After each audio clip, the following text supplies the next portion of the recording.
Hi guys, magluluto pala ako ngayon ng sweet and sour dry fish. Yan pala yung magagamitin ko.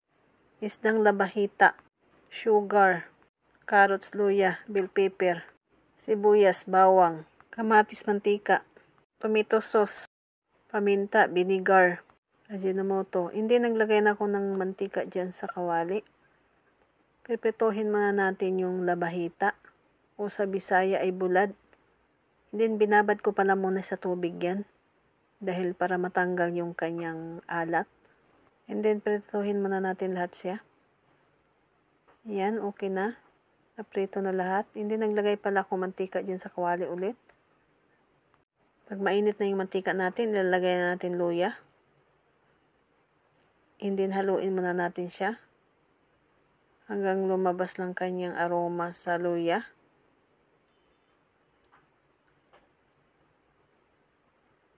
Then, pag okay na yung luya natin, ilalagay na rin natin yung bawang. And then, haluin muna natin siya. Hanggang mag-brown lang konti yung ating nilagay na bawang. And then, pag okay na yung ating bawang, isusunod na natin yung sibuyas. Pagkalagay pala natin ng sibuyas, and then haluin muna natin siya. Pag medyo okay na yung ating sibuyas, luto na. Isusunod na naman natin yung kamatis.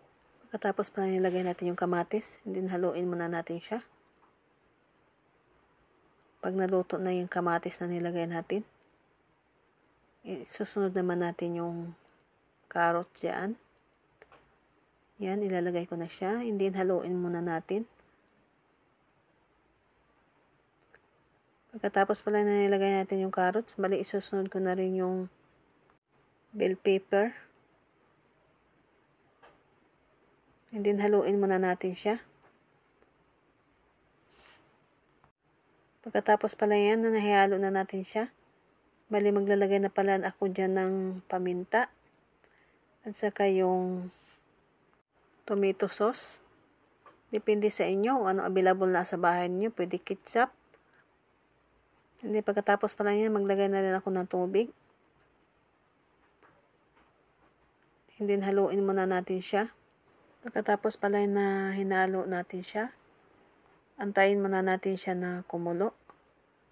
Pagkatapos pala na kumulo yan, maglalagay na pala ako ng Ajinomoto. Tapos, saka asukal. Depende sa inyo kung anong pangpalasa ang gusto nyo. And then, haluin muna natin siya. Pwede kayong gumamit ng magic sarap. Antayin muna natin na medyo maluto yung ating gulay. And then, pagkatapos pala yan, na medyo okay na yung ating gulay, itikman muna natin siya kung tama na ba yung kanyang lasa. Ilalagay na natin yung pinirito nating dry fish. O sa Bisaya ay bulad.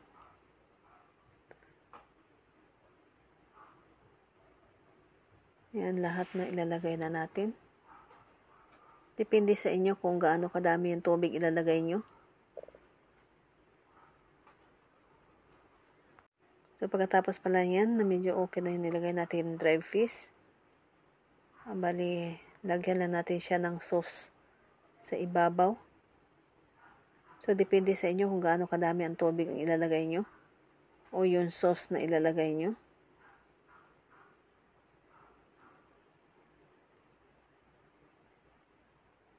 So, i-continue lang muna natin ang panglagay sa kanya ng sauce sa ibabaw. Then, pagkatapos pa lang yan, pag medyo okay na yung ating dry fish na nilagyan ng sauce, ang susunod ko palang ilalagay ay ang vinegar. So, bali panghuli ko na yan siya dahil hindi ko na siya haluin. So, thank you for watching guys. Maraming salamat. Bye!